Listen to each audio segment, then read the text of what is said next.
Como sabemos que nos gusta más lo ajeno que lo propio, hoy les vamos a contar la historia de un país, uno de los favoritos de los ecuatorianos, al punto que le hacemos pancartas a sus jugadores y coreamos sus nombres en el estadio como si fueran nuestros compatriotas.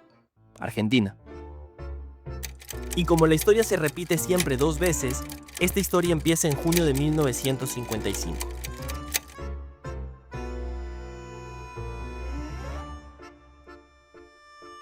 Juan Domingo Perón gobernaba ya por una década la Argentina, hasta que el 16 de junio la Casa Rosada, junto a la Plaza de Mayo, fue bombardeada a plena luz del día. 14 toneladas de dinamita cayeron en la plaza ese día. El resultado, más de 300 civiles muertos y 800 heridos, junto a 2.000 militares fusilados los días posteriores. Y por supuesto, el objetivo se había cumplido: forzar la renuncia de Perón y exiliarlo el 20 de septiembre con el levantamiento militar de Córdoba y Bahía Blanca.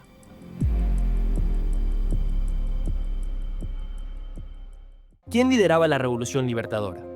Los generales Eduardo Lonardi y Pedro Eugenio Aramburu. ¿Por qué la hicieron? Porque a pesar de los intentos de llamar dictador a Perón por parte de la oposición, este era imbatible electoralmente, pues las elecciones de 1954 muestran hasta un 64% para el peronismo, lo que hacía que la vía democrática o institucional sea un camino imposible para derrocar a Perón. Lo que había comenzado como un vuelo para tirar flores desde los aviones hacia la tumba de San Martín terminó en una de las tardes más trágicas de la historia argentina. Todo con un solo objetivo: la renuncia de Juan Domingo Perón. ¿La Libertadora terminaría ahí? No. El objetivo no solo era la renuncia de Perón, sino proscribirlo. Entonces, ¿qué es la proscripción?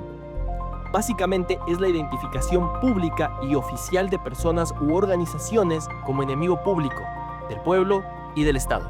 Meses después, cuando Pedro Eugenio Aramburu se hace cargo de la presidencia argentina de facto, este comienza con una cacería de peronistas con miras a exterminar el movimiento y de quebrar su identidad política. Para cumplir este objetivo, se usarán todas las fuerzas del Estado y sus instituciones. Hasta que el 9 de marzo de 1956, a través del boletín oficial, con el decreto 4161, el gobierno de facto de Aramburu prohíbe elementos de propaganda e identificación con el peronismo, considerando que en su existencia política el partido peronista, actuando como instrumento del régimen depuesto, se valió de una intensa propaganda destinada a engañar la conciencia ciudadana, para lo cual creó imágenes, símbolos, signos y expresiones significativas, doctrinas, artículos y obras artísticas. Queda prohibido en todo el territorio de la nación la utilización con fines de afirmación ideológica peronista, efectuada pública o privada, propaganda peronista por cualquier persona. Las imágenes, símbolos, signos, expresiones significativas, doctrina, artículos y obras artísticas que pretendan tal carácter referido a los individuos representativos, organismos o de ideología del peronismo. El que infrinja el presente decreto ley será penado con prisión de 30 días a 6 años y una multa de 500 a 1.000 pesos. La inhabilitación absoluta por doble tiempo de la condena para desempeñarse como funcionario público o dirigente político o gremial. ¿Qué significaba esto en criollo?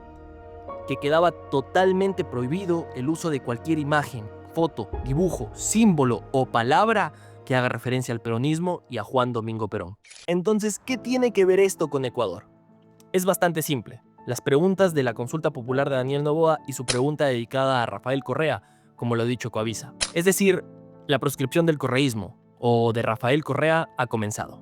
En Banana partimos desde la idea de que quienes nos escuchan puedan hacer reflexiones críticas sobre nuestra realidad, y por eso los invitamos a pensar sobre las similitudes del proyecto político peronista y el de la Revolución Ciudadana, que cargan sobre ellos los títulos que los sectores a quienes han incomodado le han querido poner para descalificarlos: totalitarios, dictatoriales, hoy hasta delincuenciales. A pesar de los múltiples intentos y una larga historia de derrota en querer verlos muertos como muchos desean hoy, no queda otra opción que la proscripción por medio de la ley. El intento de Daniel Noboa de proscribir la imagen de Rafael Correa no solo muestra el afán de los sectores más poderosos económicamente y hoy políticos de destruir la figura del correísmo y sobre todo de Rafael Correa por el temor de una vuelta que tarde o temprano puede llegar a desacomodarlos de la situación vergonzosa en la que han sumido al país en todo sentido por llenar sus bolsillos. Le temen a la vuelta del único presidente que ha logrado conformar un proyecto político donde sus prioridades no han sido las únicas que el país tenga.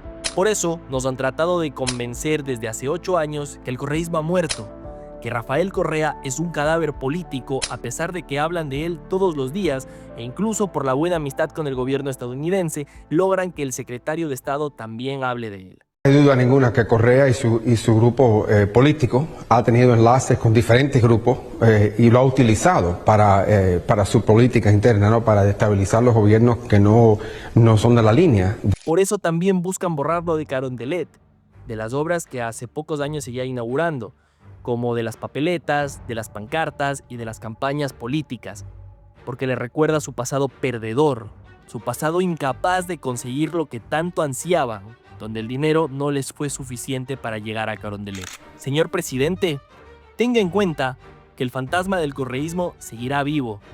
En cambio usted pasará a la historia como el presidente más mediocre de esta nación. No habrá auto japonés, corbata o machete que lo salve. La nueva pregunta solo denota miedo, no valentía.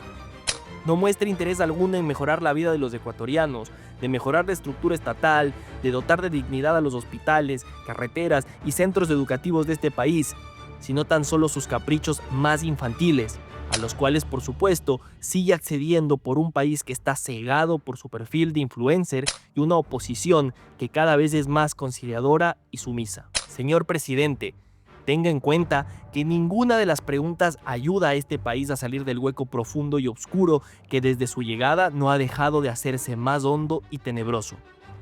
Tenga en cuenta que solo sirven para que usted tenga todos los poderes del Estado en sus manos. Y a la par, cuando prepare su huida a su tierra natal, Florida, pueda seguir disfrutando de los millones que la explotación y el lavado de dinero en casinos le dejan. Señor presidente, usted es la mediocridad.